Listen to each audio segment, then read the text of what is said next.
Hey everyone, welcome back to my channel. I know it's been a while, and I decided to finally restart my channel and add a lot of fitness content to my channel, including this new series following my weight loss journey called Weigh-ins with Workouts. I'm going to be documenting my full journey, no matter how long it takes. I know that you guys have followed me before and you've seen my original weight loss, which was 100 pounds. Here I'm just showing some old pictures. I lost 100 pounds. I ended up gaining back 50 pounds during the time of COVID and just never really lost it due to the things that happened with my family and stuff like that. So I figured, now's the time to restart the fitness journey, document it all for everyone to see, and hopefully help some people along the way. As you can see there, I just showed some pictures. So starting off here, just showing you guys my first weigh-in for week 1. That was 239.4. I was actually starting at, I believe, 257. So I went down from 257 to 239.4, which is, I believe, minus 17 and a half pounds. So already down 17 and a half pounds. And now we're going to officially document it. So this first week is the week of February 15th, because I wanted to wait until after my birthday, which was February 8th, to officially really start this and see how we can do.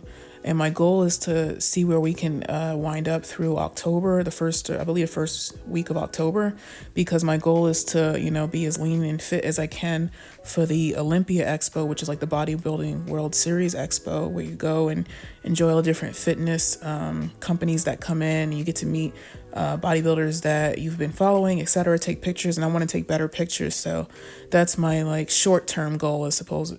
It is a long-term goal because October is far, but it will come up pretty soon, faster than you know. So to me, that's kind of a short-term goal. And then a long-term goal is to see how I can do by my next birthday, next February in 2025. So, and hopefully, be at 170 if that's how I want to look at that weight range. So, I'm going to have you guys follow along with me. Hopefully I can inspire some of you to keep going with your fitness goals, whether it's to keep leaning out, drop body fat, bulk up, whatever. Keep showing all of my heavy lifts in the gym, working out. And I'll go over the process of my workouts and show you different workout styles as well as we go along. And I will definitely add in some grocery hauls, which I have some old ones on my channel here, I believe. So feel free to go back and take a look. I was living in a different area and obviously eating different foods at the time, but still there is grocery haul and plenty of old footage on this channel. So go take a look. But yeah, so for week 1, I was mostly focusing on just trying to get to the gym because my job is so intensive. Even though I work from home, I don't work 9 to 5 hours. Sometimes I work 12-hour days or longer. It can be pretty insane because we have tight deadlines, and then we also are working around a new system that constantly has issues. So that in turn has us doing rechecks of work that we've already done and readdressing issues. And since I'm a manager, I also have a direct report, and it can be a lot, in terms of trying to keep to my own workout schedule while dealing with the crazy hours. So, but I work around it. But for this first week, I just was trying my best to get to the gym, and I probably only went a few times. I'm sure I was mad at myself that I couldn't stick to my own schedule, and that definitely happens. But the times I did go, I always felt great after. So even when I'm in a bad mood, I always make sure just get to the gym and then, work out, work hard, and then you feel better. And that's always what happens, because sometimes I really don't feel like going. And I'll go over some more of my goals in terms of this fitness journey now as well. So another one of my goals is to just feel better in clothing overall, especially upper body wise, because as you've seen in my older pictures, my weight was a little bit more evenly distributed when I was very overweight. And over time, leaning out, I've lost a lot of weight and body fat in my legs, but the upper body is just slower to catch up. And so, I'm more top heavy than I would like to be, especially in the arms.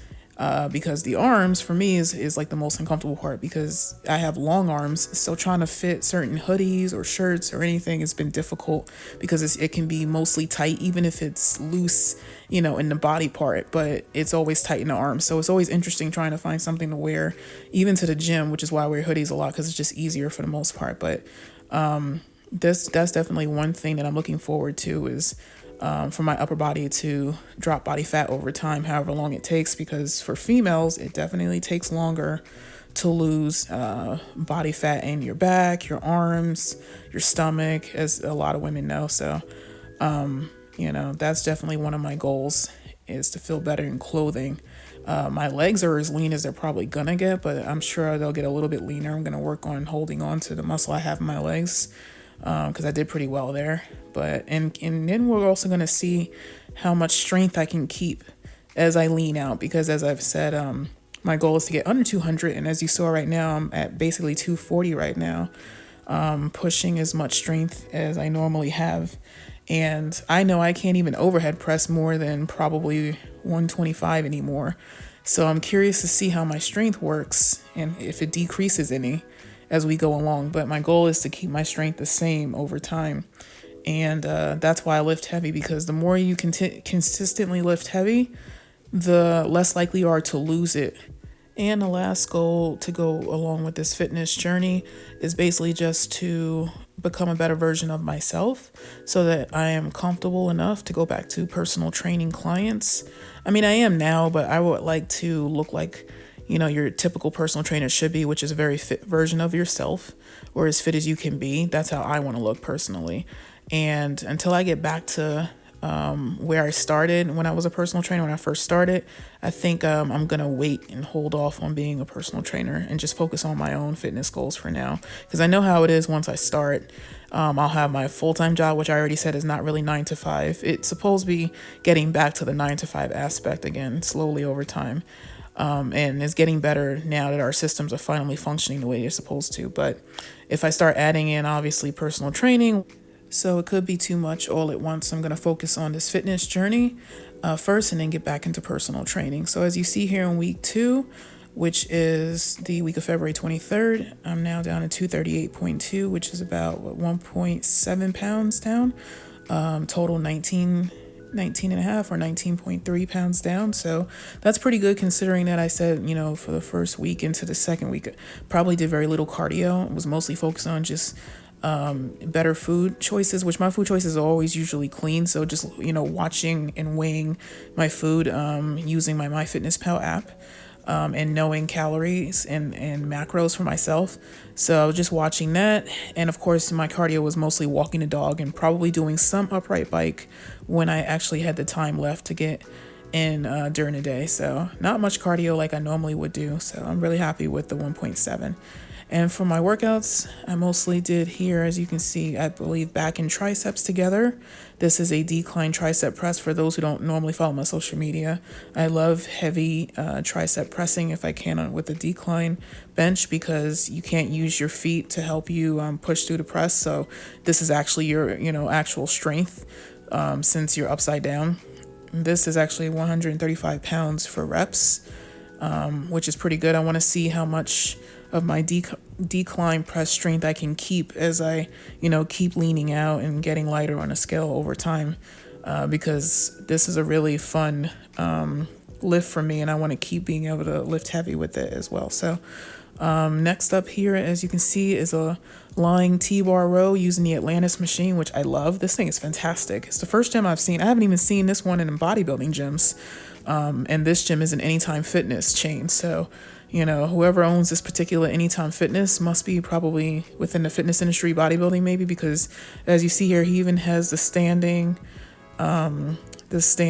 lateral machine, and not a lot of gyms even have that as well. So, and then he also has a couple of glute drives there next to these machines. So this guy actually knows his stuff, whoever owns this gym.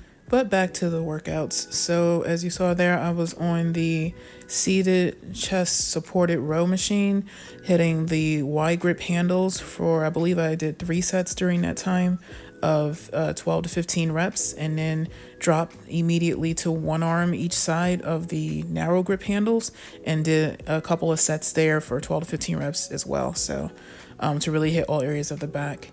And now during this particular leg day, I always start off with some kind of hamstring curl. Standing is what I really enjoy using. Now this particular location doesn't have the standing hamstring curl, or standing kneeling, I should say, the kneeling one. So I use the lying hamstring curl, And I just, as you see here, I stand at the back of the machine and perform my own variation of the standing hamstring curl, which I really like as a starter because you really can feel it working one leg at a time as opposed to doing the actual lying movement where one leg can take over. So I actually like this movement more at the beginning of my workout, and I'll use between 20 to 30 pounds, maybe 40, and always keep the reps high between 12 to 15. And after about 4 sets, then I'll move on to the next exercise. So in this particular workout, as you see here, next exercise was the leg press machine. Now I did, I believe, both wide stance and narrow stance, yes, for alternating sets. So I would first complete my wide stance set for 12 to 15 reps. The wide stance set was to hit more of hamstrings and glutes, and now I'm bringing my feet in for narrow stance set, which is to hit more quads. So I will alternate usually on the machine. Some days I come in and I just want to hit mostly quads, and so I might just actually use this machine just for quads and just do the narrow stance that particular workout. It just depends on how you want to set up your own workout split. Usually legs for my workout split is directed more towards hamstrings and glutes with a little bit of quads on it as well. So I usually add quads in wherever I feel like it might be a leg extension machine or it might be some leg press sets. And then obviously in that workout, it was some leg press sets. Now, next up is this weird glute drive machine here. I forget the name of it, but what I really found interesting is that there was a band attached to it, which made it very difficult to hip thrust any amount of actual weight. That's why my top set here is a plate on each side plus a 25. So a 45 on each side and a 25 on each side. That was my top set, which usually on the regular glute drive that you see here, which is in most gyms that have glute drives, I can actually do 4 plates on each side, 4 45s. But after utilizing the first glute drive, because I tried them both in this particular gym, the one with the band tired me out. So by the time I switched to this particular glute drive, I was like, all right, I'm just going to add another 45 on each side. And sometimes some of these 45s don't match in this particular location. So that's why it looks like a 35, but it's actually a 45. So after adding an extra 45 on each side, I was exhausted. So I believe I did maybe 5 sets total between the two machines, 5 working sets, and then moved on. Now, this is a different workout. This was back to, I believe, back in tries. And I actually like putting back and tries together. Here I am with the decline triceps press. I actually like putting back and tries together because they're alternating muscle groups. So you can actually max out your strength on each body part and not worried about it secondarily affecting some other. Like if you did back and biceps, you obviously are using your biceps whenever you're doing pulling motions for your back exercises. So, I like to do, chest and biceps on those days or back and triceps on those days. So, that way I can fully use my strength in whatever the muscle group I'm working that day. And it doesn't interfere if I'm adding in a secondary muscle group as well. So that's why you'll see here during delts, I'm overhead pressing and I'm not doing triceps because I notice that sometimes whenever I do delts and triceps, because the muscle groups interact a lot, I tend to tire out faster and can't lift as much as I want to. So, keep that in mind, for your workout splits. You may not notice it, but I do notice it because I tend to lift heavy a lot and I can tell where my strength, changes. And it's usually when I put the same kind of secondary body parts together in the same workout. As you saw there, I went from a standing barbell overhead press to the seated lateral machine, and now I'm doing single arm lateral machine raise on this seated lateral machine, which I actually like doing. This is a really good exercise. Definitely give this a try if you can. Have to just adjust the height of the seat so that you can lift your arm the way you want to. And then I also went over and finished off with a standing lateral raise on the machine there, which I actually prefer to use one arm at a time because the handles, to me, are a little bit more comfortable to manage with one arm at a time. Definitely give it a try if you have this machine in your gym. Some of them have different features. Some of them, as you see here, this machine also has the seated variation in the front there for your bent over lateral raise, which I have not tried. Maybe I'll try that and record it, show you guys what that's like as well. But I gotta play around with it. So, next time I do a chest workout, because I just did one, I realized I forgot to try their pec fly machine and see what that's like. So I want to try that as well, so I can show you guys how that machine works and whatnot. So hopefully this part of the video was very helpful, going over some of these exercises. I can usually walk into any gym, put together a great workout, and explain the different machines and how to use them, and show you guys, anything interesting to do with the machine for your workout benefit as well. So that's my goal with this fitness journey. And in addition to other videos I'm going to add to my channel as well, you're going to see a lot more fitness content on this channel moving forward. Some of it's going to be how to do certain things in the gym, workouts and different things. It won't be a part of this particular series. It'll just be separate content that I'll also be adding to the channel, either once a week as well, or depending on how it goes with the scheduling of different things. So for this series, it'll definitely be uploaded once or twice a week. So be on the lookout for that. And I'll be adding any other content I feel comfortable with the channel. And additionally, probably stuff seen around Las Vegas. So hope you enjoyed this video. The next one will be uploaded shortly.